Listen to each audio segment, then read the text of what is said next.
हाँ तो बच्चा आज एक बहुत छोटा सा टॉपिक पे बात कर रहा हूँ। देखो छोटा टॉपिक क्या है कि best way of scoring 95% in last 5 months. ठीक है, 5 महीने में अभी आपको पता होगा कि एग्जाम में चाहे आप 10 में हो 12 में हो जिसमें भी हो, आपका एग्जाम मात्र 5 मंथ बचा है ना। तो 5 महीना में ऐसा क्या आप कर जाओ ताकि आप फोड़ो, समझ लो आप, मतलब जो तुम्हारा सपना है उससे भी बेस्ट कर लो, और बेस्ट इन द सेंस 95% पढ़ने लेके आओ। तो 5 महीने में क्या ऐसा करें, तो चलो बताता हूँ मैं, थोड़ा सा अच्छे सुनना और इसको अपने जीवन में लगाना। ठीक है, आपको पता होगा क्योंकि लास्ट 5 मंथ बचा है, तो इसके पहले तो आप जरूर कुछ ना कुछ कर रहे होंगे, है ना, कुछ ना कुछ कर रहे हैं, जैसे आप पढ़ाई तो जरूर कर रहे हो। तो फर्स्ट आपको ना सिलेबस जानना है 100%। सिलेबस में इंपॉर्टेंट चीज जो है, इंपॉर्टेंट मतलब महत्वपूर्ण चीज, उसको अंडरलाइन करना है। फर्स्ट आपको ये करना है, ठीक है, कि सिलेबस जानो कि हमारा सिलेबस में क्या क्या आ रहा है। जैसे कि मैथ्स है तो मैथ्स में क्या क्या आ रहा है और किस में वेटेज ज्यादा है। जैसे मान लो कि ट्रिगो अगर पढ़ाएंगे तो ट्रिगो का वेटेज ज्यादा है, समझ पा रहे हो।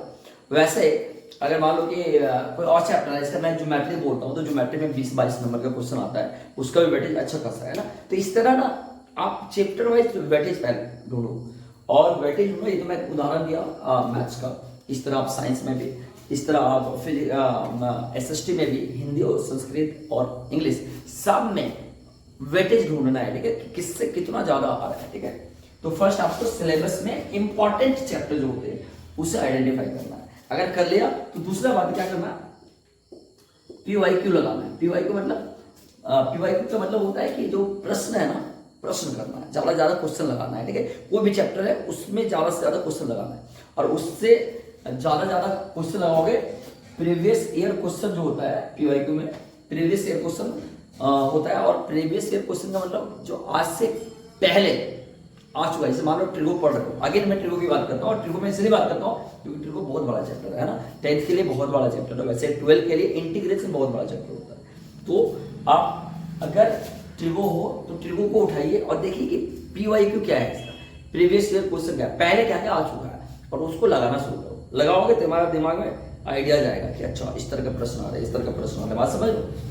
तो ये हो गया पीवाईक्यू, और जितना ज्यादा क्वेश्चन हो सके हर चैप्टर वाइज आप ज्यादा से ज्यादा करो। मैं 95% लिखा हूँ, लेकिन मैं पहली बार लिखा हूँ 95% प्लस। मेरा हमेशा सपना रहता है कि 100%। मैं उनके लिए लिखा हूँ जो अभी मैं मानता हूँ कि कुछ नहीं पढ़ा है, उनके लिए मैं 95% प्लस लिखा हूँ। लेकिन जो पहले से पढ़ रहा है वो 100% ला सकते हैं ना, अगर इसको फॉलो करेंगे। तो पहला सिलेबस जानो, इंपॉर्टेंट चीजें जानो, इंपॉर्टेंट कौन है उसको जानो, वेटेज किसमें ज्यादा है इसको जानो।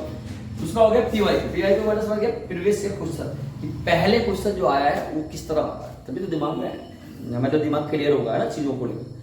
तीसरा है मॉक टेस्ट। मॉक टेस्ट समझते हो, आप देखा होगा इस तरह का चीज।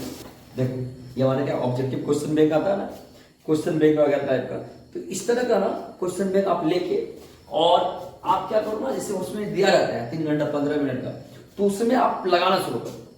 आप मॉक टेस्ट दोगे ना, मॉक टेस्ट का मतलब होता है डेली टेस्ट, एक पेपर का डेली टेस्ट। इससे क्या होगा ना, आपको कॉन्फिडेंस आएगा, आपको समझ में आएगा कि मैं कितना कर पा रहा हूँ, कितना नहीं कर पा रहा हूँ, है ना। एक नया बोलता है नया उम्मीदें जगेगी आपको अपने ऊपर, आपका प्रोज एंड कॉन्स पता चलेगा। प्रोज एंड कॉन्स का मतलब होता है कि आपके अंदर क्या अच्छी बातें हैं, क्या गलत बातें हैं। तो आपकी एडवांटेज मतलब आपकी पॉजिटिविटी भी पता चलेगा, आपकी नेगेटिविटी भी पता चलेगा कि आप बहुत अच्छा किसमें कर सकते हो, बहुत अच्छा किसमें नहीं कर सकते। ये तभी होगा जब मॉक टेस्ट लगाओ।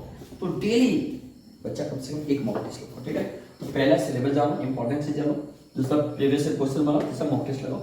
और मुझे लगता है ऐसा करोगे ना, कोई नहीं रोक पाएगा तुमको 95% प्लस, है ना। और इसके लिए सबसे पहले तुम्हें गायब होना पड़ेगा। गायब समझ दोगे, तुम्हें रूम में पैक होना पड़ेगा, समझ लो। रूम में तुम पैक हो जाओगे तो मजा आएगा। ठीक है, और इसलिए मैं बोलता हूँ, एक शायरी बोल रहा हूँ थोड़ा सा, मैं बोलता हूँ क्या, मौन होना पड़ेगा। मौन इन द सेंस आपको अपने रूम में पैक होना पड़ेगा। और अपने रूम में पैक होने के लिए ना, अपने रूम में पैक होने के लिए ना, इस शायरी तुम्हारे लिए। ठीक है, अगर तुम अपने रूम में पैक होके 8-10-12 घंटा मेहनत कर सकते हो तो ये शायरी तुम्हारे लिए। लड़ाई बड़ी है हमारी इसलिए मौन है हम। लड़ाई बड़ी है हमारी इसीलिए मौन है हम। हमारा सफलता तुम्हें बता देगी, हमारा सफलता तुम्हें बता देगी कि कौन है हम। बात समझ लो। लड़ाई, कैसे बोल रहा हूं, लड़ाई बड़ी है इसीलिए मौन है हम, लड़ाई बड़ी है इसीलिए मौन है हम, हमारी सफलता तुम्हें बता देगी कि कौन है हम, है ना। और इसीलिए अभी फिलहाल के लिए बातें नहीं करना है, अभी आप अपने रूम में पैक हो जाओ। रूम में पैक होने के बाद मेहनत करो, डेडिकेटेड मेहनत करो, बिना किसी से बात किए, बिना किसी को कुछ बोले मेहनत करो, मेहनत करो, मेहनत करो। बोलता है ना, मेहनत इतने खामोशी से करो कि सफलता शोर मचा दे, है ना। तो मेहनत खामोशी से करो, एक दिन सफलता आएगा, शोर मचा ही देगा। और मुझे लगता है कि जीवन मिला है तुम्हें इसी तरह का शोर मचाने के लिए, बस समझ लो। इसलिए guys, just go and follow it out, you will be champion. Thank you.